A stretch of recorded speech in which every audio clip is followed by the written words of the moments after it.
Okay, so we've been talking about multiplicative sets and change the prime ideals. I want to go through some of this other stuff kind of quickly to get us through it.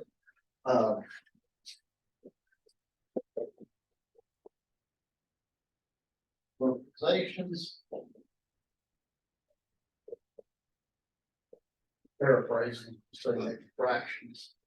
This is one of the big points about multiplicatively closed sets, is you can use them to make bigger rings. You can do this in a more general setting. I'm going to restrict the domains just so I don't have to deal with what can happen if you've got zero divisors in the ring. Wow.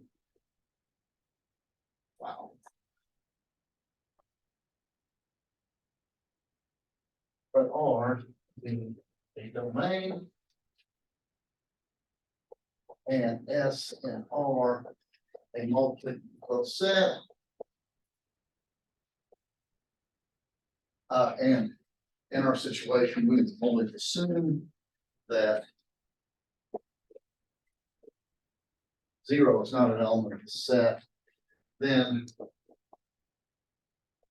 RS, so you can form this new ring from old, if you will. This is the collection of equivalence classes, R over S, such that R is in R, S in S. And this notation here is, again, it's an equivalence class, and you're sort of intuitively, I think, used to this, right? I mean, because when you first had fractions back in the day, 1/2 and 2/4 and 3/6 and so forth are all the same thing. You're really talking about an equivalence class. We declare R over S is equal to R prime over S prime if and only if R S prime equals R prime S. And you can, like I said, you can do this more generally, as you'll all seen, I'm sure at some point in the past, for rings of zero divisors, but you have to change the equivalence notation just a little bit. Is ring with number one, R over S plus R prime over S prime is RS prime plus R prime S over SS prime. So you add fractions in the old familiar way. And two, R over S times R prime for S prime is RR prime over SS prime.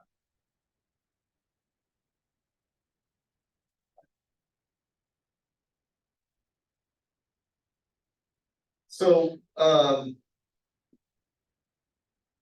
let me point out that if R has an identity, then so does this.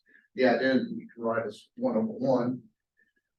You can also assume that the multiplicatively closed set is saturated, and sort of here's why.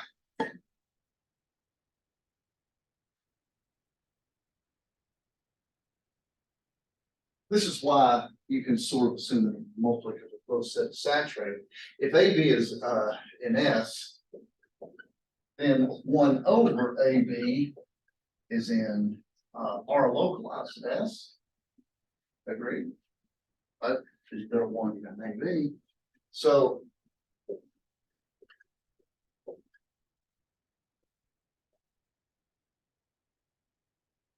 you can consider B also to be a denominator, right? So you might as well assume that every multiplicative closed set is saturated, because you can localize a multiplicative set, but you will magically pick up its saturation. You'll magically pick up all its divisors.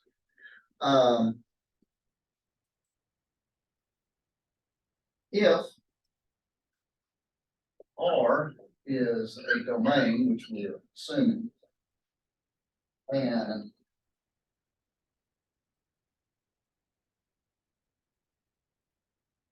you have a multiplicative closed set,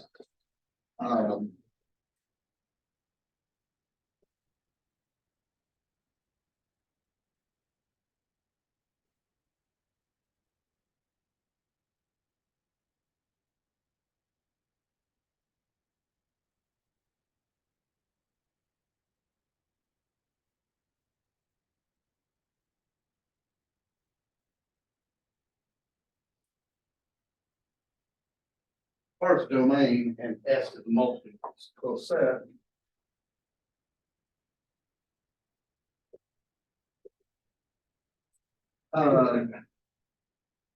Then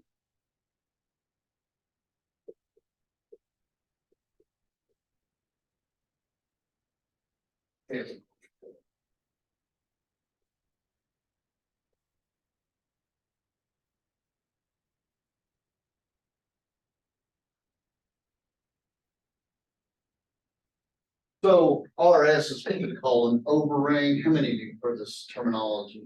An overring is a ring that lies somewhere between, well, somewhere in between the integral domain R and its portion.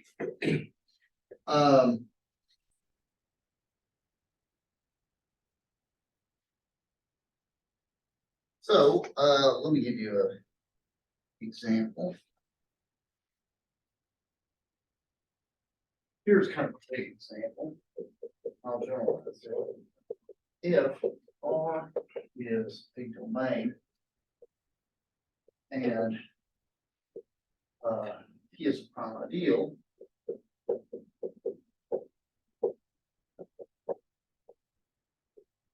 then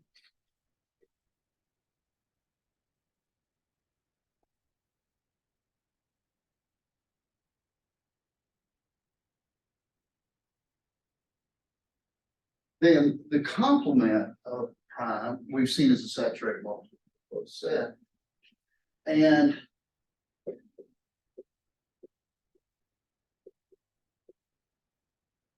yeah, I am really sorry about this, but this is what they do in algebra. When this is a set, this means that the denominators come out of S. First of all, when this is a prime ideal, it means the denominators come from the complement. So this is the set of R over S, where R is in R and S is in S. That is to say, S is not in P. And this is called the localization of R at the prime P.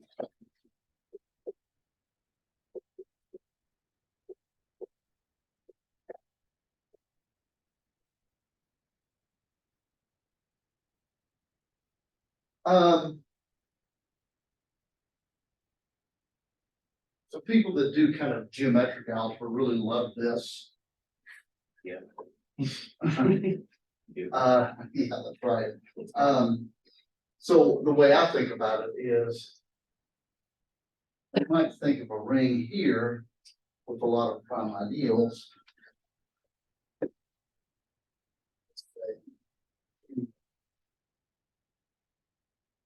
Q2, and we'll say prime ideal P.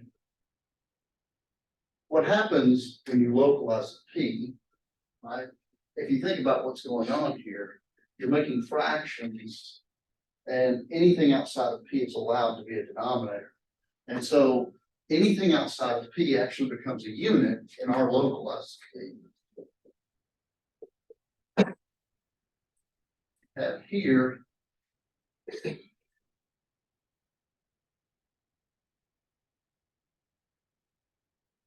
you have PRP. Everything outside of here are units. Because the lived outside of this thing is allowed to be a denominator, so it's a unit. So any X outside of P, 1 over X is allowed, so it's a unit. And so what happens is, in this correspondence,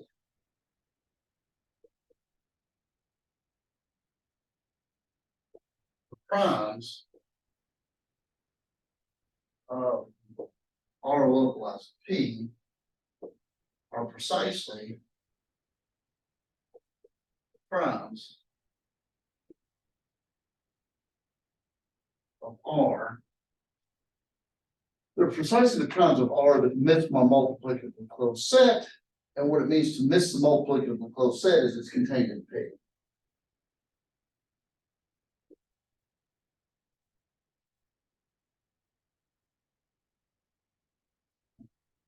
So the idea behind localization is in a certain sense, you can get rid of a lot of noise, right? You've got all these confusing prime ideals floating around. Well, you just kind of, over here, you turn them into sort of units, they all blow up. And the only primes that are left are ones that are completely contained inside of P. Stuff that just overlaps, it vanishes. So, for example,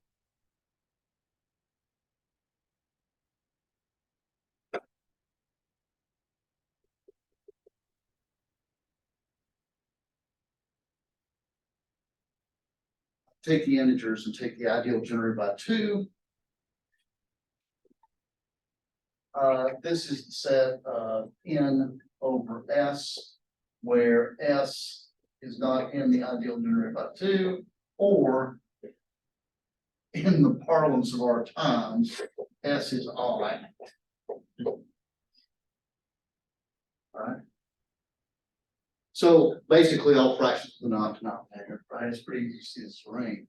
This is actually really interesting because you might check this. There are no rings that are properly between this ring and the rational numbers. You can't fit anything in between. You can generalize this whole RP thing because it is true that the complement of a prime ideal is a saturated multiplicative of both set. But there's a more general way to think of a saturated multiplicative of both set, and that's a union of prime ideals, right? And so you could do something general here. You could let S equal the ideal generated by 2, union the ideal generated by 3, union the ideal generated by 5, say.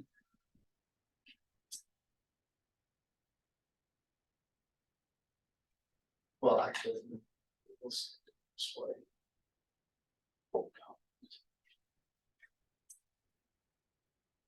So, if you look at Z S, this is the set of N over S, where S is not in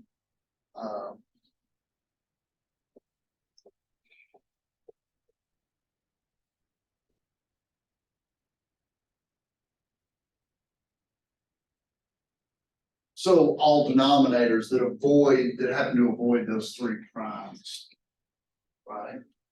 By the way, anybody want to guess what the prime ideals of this ring look like?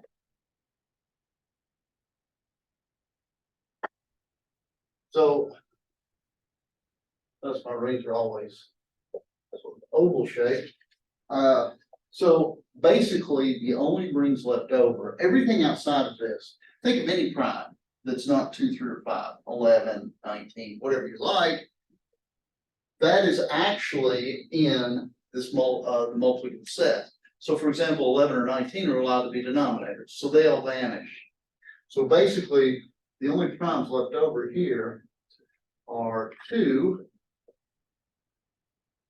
3, and 5.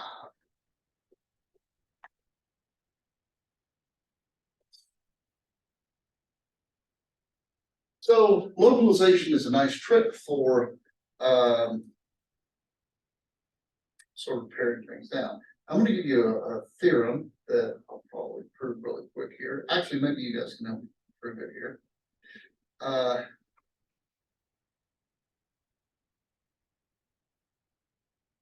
So I do this. This is kind of a neat little theorem, and it's a nice thing to know.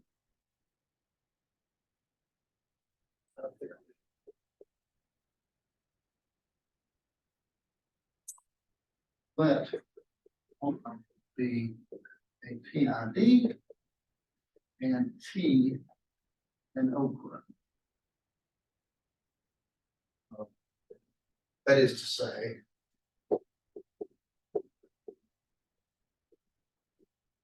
P is some ring that is between our PID and whatever its quotient.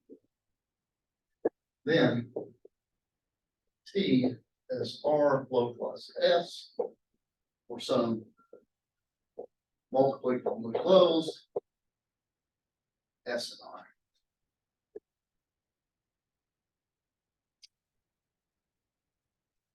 This is actually an astounding theorem, and after this, well, it may not seem so astounding now, but it will be astounding, I promise you, after we approve this, and I'm gonna show you that this is almost never the case. I mean, you really heavily depend on PID. Let's see, let's start counting the overrings, shall we? Let's see, R certainly is in this form, just take S to be multiplically close to 1, right? Okay, that's a little silly. And K is certainly this, just take S to be the multiplicative close set, everything except 0. Right, and of course we see a lot of domains in course there. But what about if it's somewhere in between?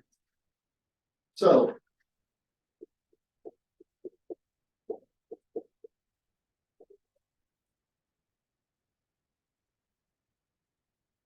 the tricky part of this theorem, I think, is figuring out what the appropriate S is. I mean, if this theorem is right, that means that T is R localized at S for some collection of denominators. We need to find one that works for T. Any ideas on how we might do that? Right, I mean, your elements of T is fractions, and then anything in the denominator is. Okay. But if you don't know what S is, how are you gonna write it as fractions? Right? I mean, you could do that, but see, here's the problem. This is why you gotta be a little bit careful. If you look back at this right here, a typical element of this looks like something like 7/3, right? I mean, as long as the denominator is not any ideal term of 2. But what about this element? Right? Well, all of a sudden, this looks like you're violating something because it's in the ideal term of 2. So we have to be a little bit careful. How do we identify?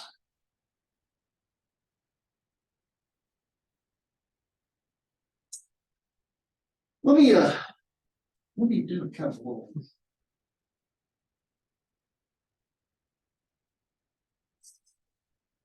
I mean, you've got the right idea there, right? So if T equals RS, what is special? So T is equal to this thing. What is special about the elements of S here?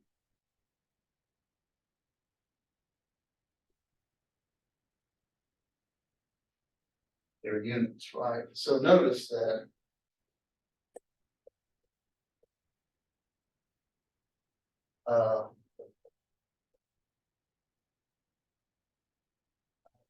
so this is cause for a little inspiration here. Let's try this.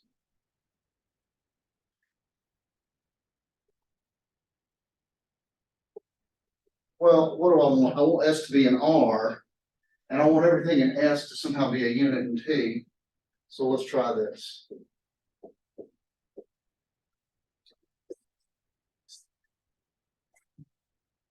So let's look at every unit in T that also happens to be an R. And I'm going to make the wild claim.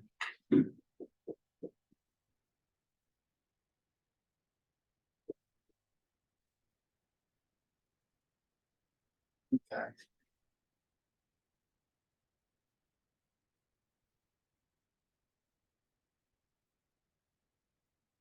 Well, let's see here. So to do this claim, I need to prove a couple of things. I'm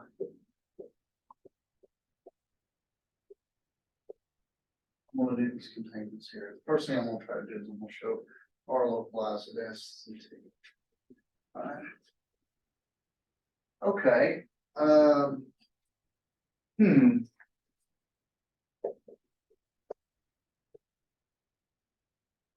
So that is to say R is in R and S is in S. Okay. So how does that help us? I know this is kind of key since S is in S and S is equal to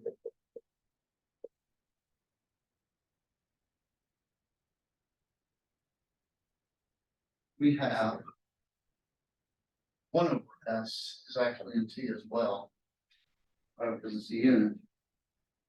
So And R, of course, is in R, which is contained in T, because T is an over. Therefore, R times one over S, is R over S. So I think that was the easier one.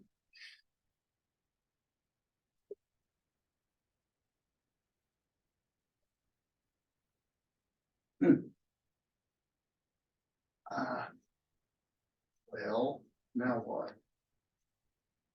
How do we know that, how we're gonna do this?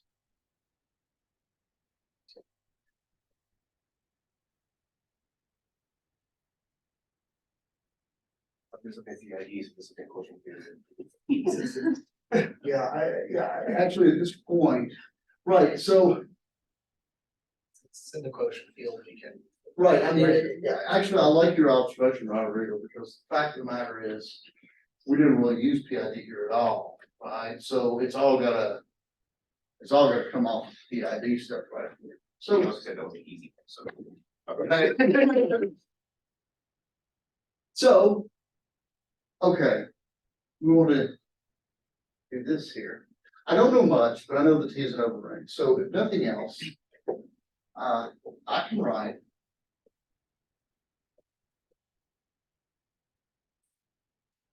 I can do that with A and B and R, and of course, B not zero.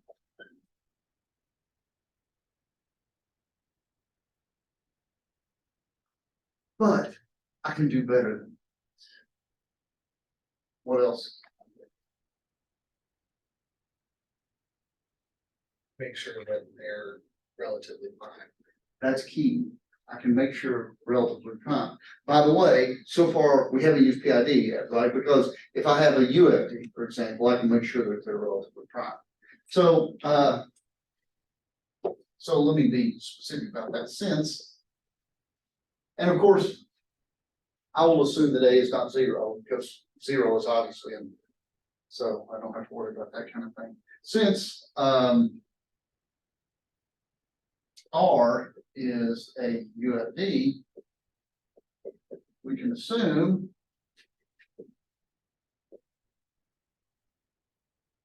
GCD of AB is one. Because if not, we'll just cancel out the common factors, it'll be fine. Alright. But now, there's just a little bit of that PID's got over UFD at this point.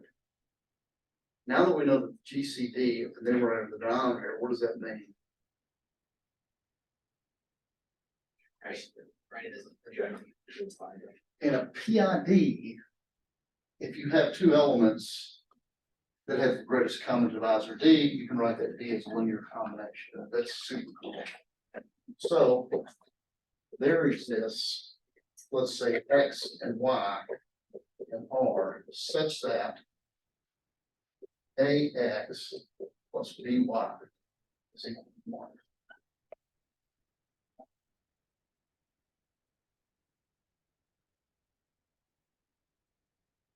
But now, of course, we've assumed that B is not zero. So I'm going to divide this equation by B, and this will be an equation 2 of both field. I say AB X plus Y is equal to 1 over B. Everybody agree with that? Now, look at me, I'm so smart, I can divide by B, but what good does this do me? So it's one over B is in T. And that is correct, because A over B, where are you, A over B? Out there somewhere. There you are. A over B is in T. And this X and Y are in R, which is contained in T. So this whole mess on the left-hand side is an element of T, so 1 over B is in T. But, of course, B is also in T. Therefore, B is in the units of T.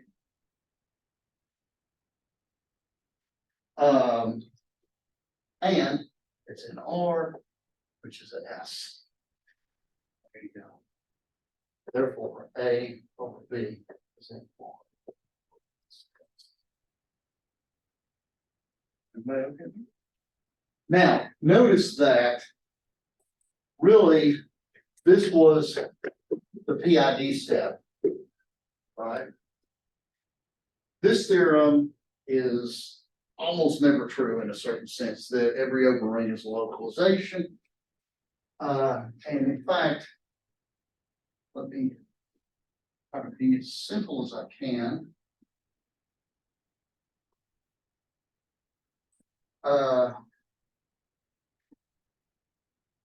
Okay.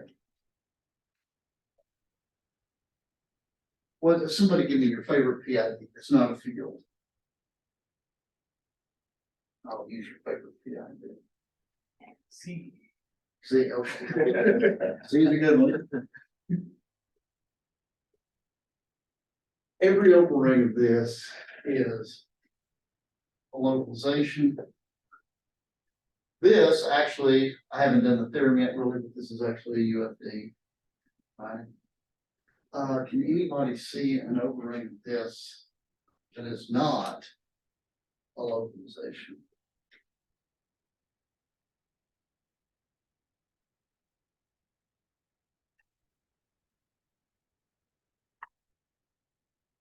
What the another variable? What's that? It's what let's say C of X, Y. Oh, right. I don't need another variable, right? I think I know where you're going with this, but I'm gonna use, what's your favorite prime? In the integers. 7. Okay, I'll use 7, right?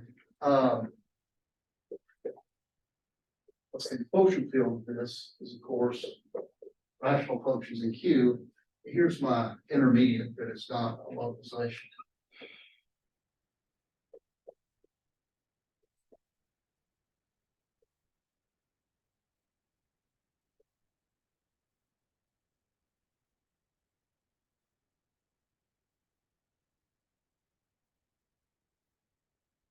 So what I'm gonna do, this is, so think of it this way, this is the smallest ring. This certainly contains all of ZX, because I've got Z and I've got X, so it's got every polynomial, but it's also got these extra polynomials, right? These extra rational functions I've thrown in. It's got X over 7, X over 49, X over 7 to the n in general.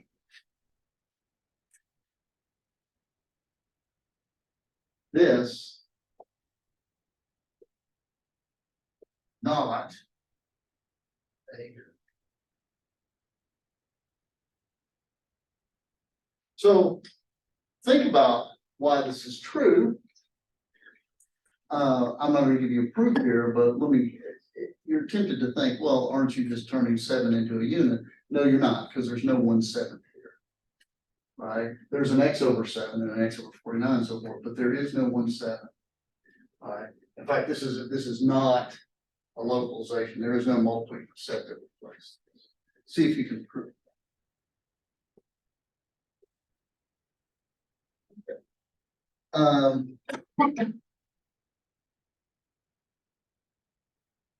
So let me give you this theorem here. I talked about this very briefly. I'll give it to you in its glory. Theorem 154. And I'll briefly do this. I assume that everybody's seen it probably.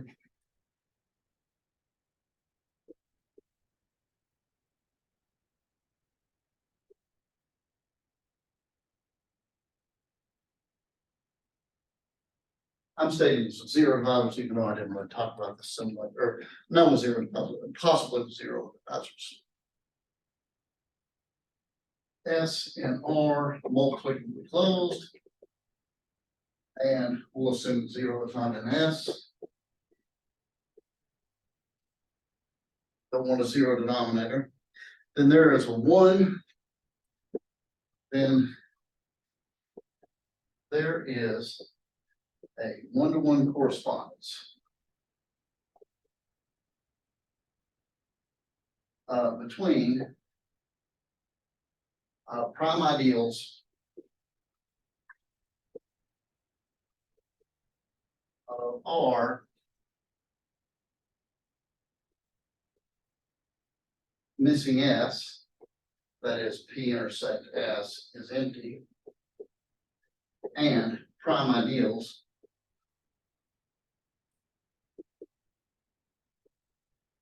are localized S. And this correspondence, this one-to-one correspondence, and it might be good if you've got time on your hands to sort of check this. Correspondence works like this. Primes P and R with P intersect S equal to empty set. And primes of R localized to S. And the correspondence.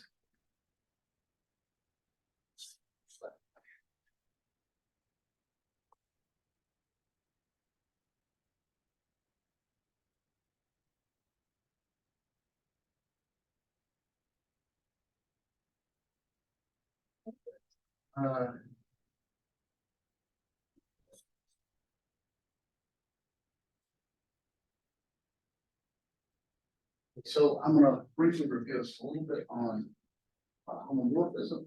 Oh, by the way, homomorphisms, extensions.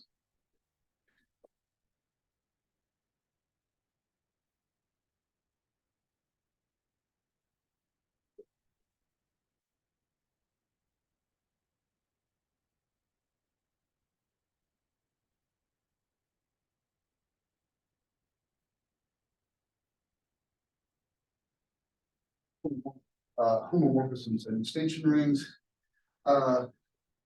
Definition. If R and T are rings,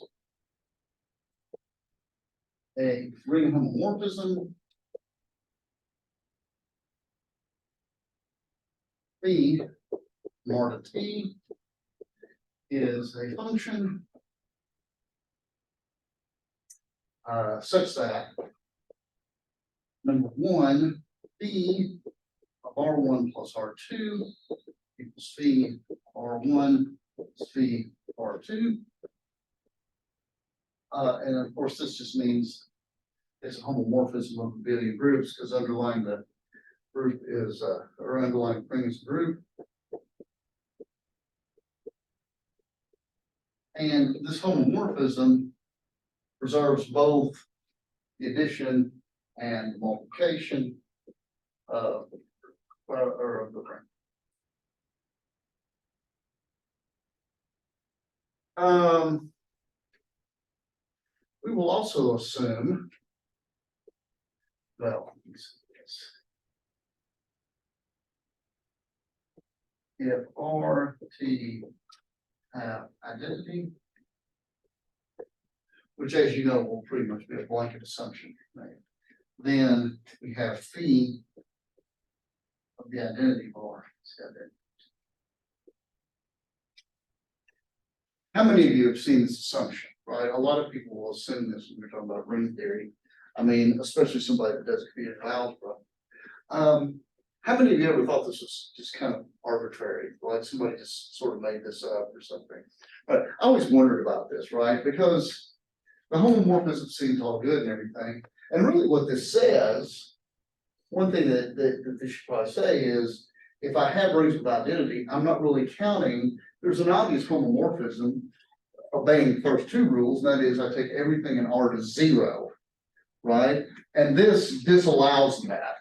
Because if I'm forced to take the identity, this can't be the 0 homomorphism. This is why for rings of identity, there are actually some categorical problems. That's discussion for some other time. Let me give you a proposition that gives a little justification for this.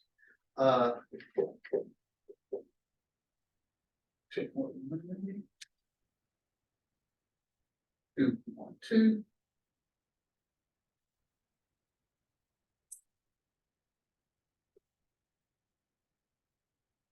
If let's see.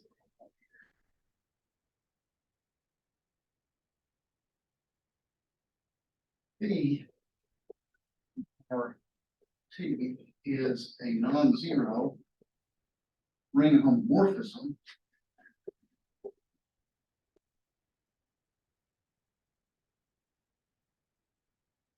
And P is a domain. Then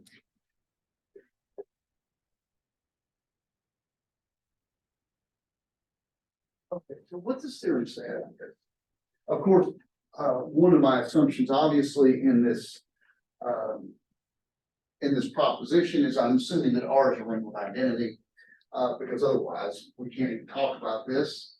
So if you have R is a ring with identity and you have a homomorphism from R to T that's not the zero homomorphism, if it's the case that T is an integral domain, then this assumption here is thrust upon you. You've got no choice. By the way, how to prove this?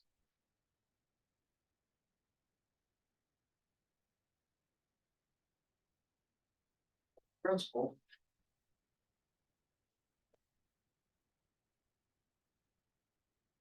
Gotta be something, right? And notice if, well, so what happens if A equals 0? Well, Becomes zero. right, so then for all R and R, V of R equals phi of 1R times R, which is phi of 1R, phi of R, 0 times phi of R, which is 0. And this contradicts our assumption that this is not the zero homomorphism. So first observation is A is not 0. Well, now what we have is notice that phi 1R is A, and phi, I feel so dirty when I do this, it's phi of 1R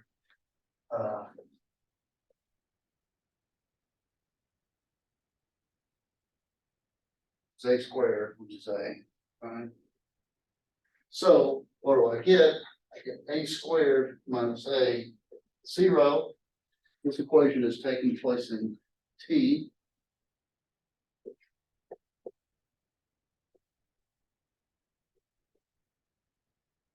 So I get this. Notice that, of course, I do need the identity in T to exist. That's okay because I said T is a domain. And since T is a domain, either A is 0, and that's a contradiction as we've seen before, or A minus 1T, 0. So A is equal to 1T. So I feel a little bit better about this assumption now that I know that in a large number of reasonable cases, it has to happen anyway.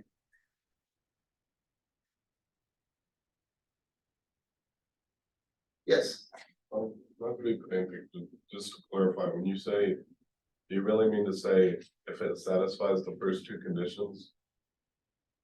When you say it's a ring homomorphism, isn't by your definition, you're already assuming it maps 1 to 1?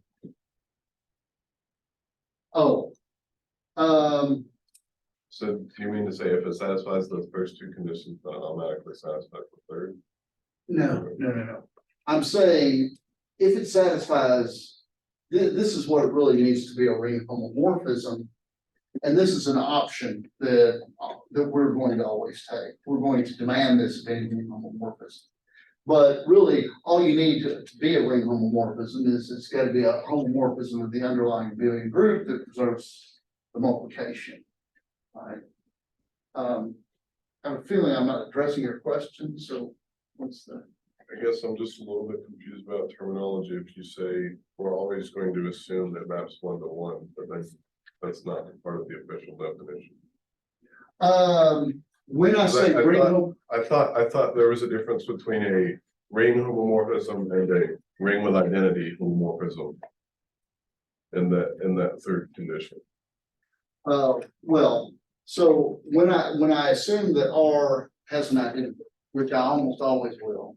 You can always assume this part, when I say ring homomorphism, it will include this, right? But a lot of people only take this part right here.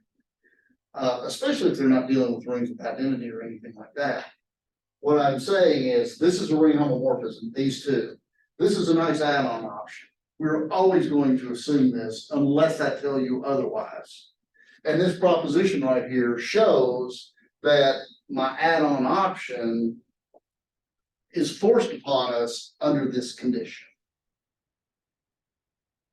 Is that clear enough? Sure. Okay, you talk to me after class. Okay,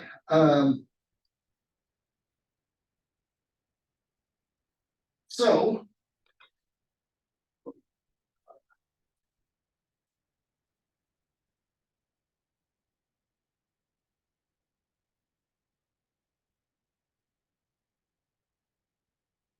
So,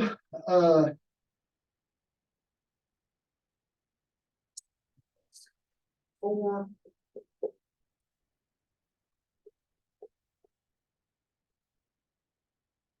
Let E on T be a ring homomorphism. Then kernel of B, which is the set of X and R, such phi of X is 0.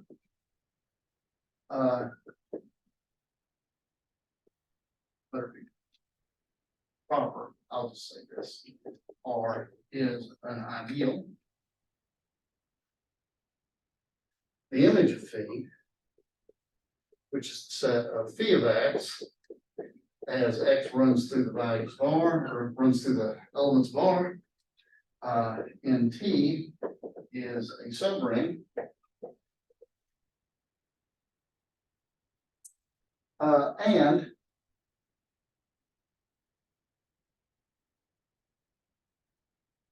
I can't resist this, R mod the kernel of phi is isomorphic to the image. This is, of course, the celebrated first isomorphism theorem. There are other isomorphism theorems. I'm going to skip over that for.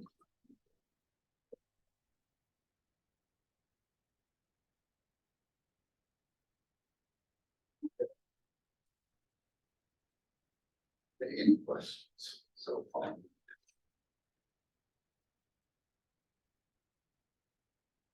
All right.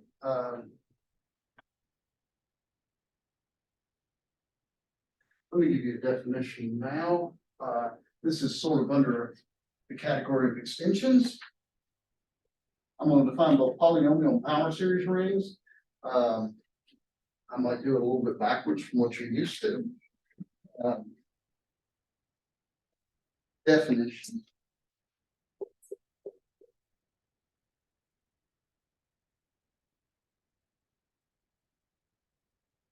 An RBO thing.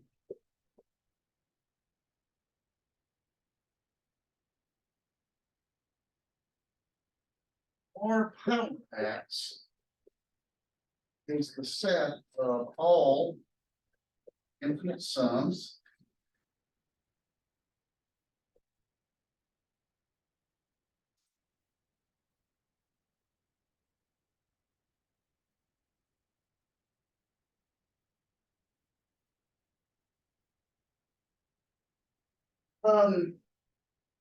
so when I write our power X, you all have an intuitive feeling what power series is, right? From taking Calc 2 or whatever. But that's where it kind of stops for us right now. It's the analysts that made the mistake of trying to plug crap in for this. Really, the only thing algebraists want to plug in, or at least most of the time, is 0. Right? So you can think of these as sort of symbols, right? This is just an infinite. In fact, writing in this form is really kind of just a placeholder to sort of keep track of powers of X, just sort of mark the coordinates where you are. And this set of power series is a ring where I gotta tell you how to add and multiply. With number one, the set of R n X n plus series R n prime X n is this one. I think is exactly what you would think.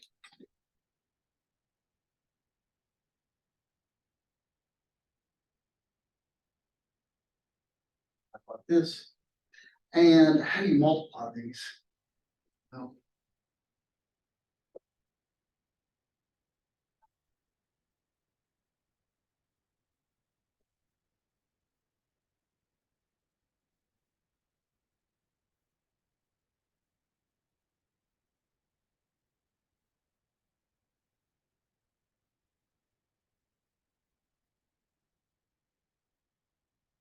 well, I haven't really helped you that much yet. When you multiply two power series, you get a new power series, and I'm gonna tell you what the CN is.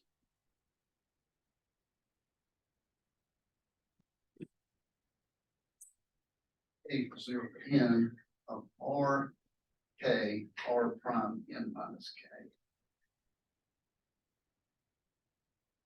So you add these, I think just the way you expect, you collect all the same degree terms and put them together.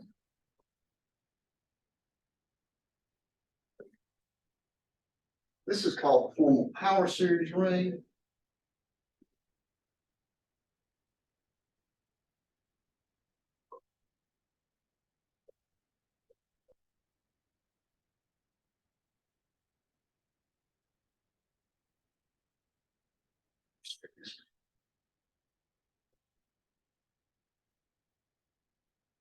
So I'm gonna do this really more like thinking of module point of view. This is the ring of formal power series, ring of polynomials.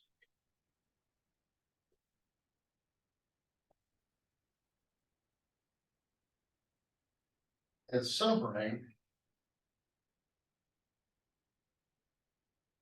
consisting of fives. That is to say, Rx that 0, all things look like this.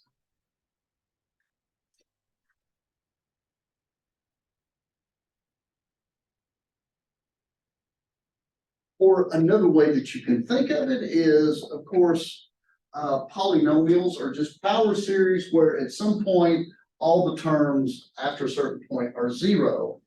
And so when I say that I'm thinking of this from a module theoretic point of view, R power X, you've got complete freedom. You can fill in anything for the R's. So because power series can go on forever. It is the analog as an R module. If you're a fan of such things, this is the direct sum of R as an R module, because your addition is just like this, and your scalar multiplication from R just multiplies through, right? The polynomials is like the direct sum of R infinitely many. So think of it that way. From a ring theoretic point of view, lots of people start with a polynomial and build a power series, and in fact, in the x-adic topology, what you can do is you can think of R power X as a completion of Rx. So you can start with polynomials, build a power series, or you can start here. Now, for definition's sake, I'm just going to start there for now.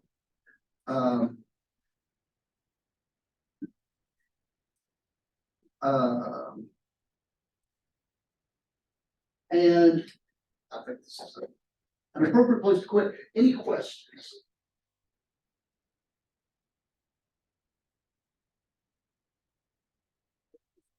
Well, the homework is due today, and you all know what a stickler I am for deadlines. If you're having any problems, just let me know.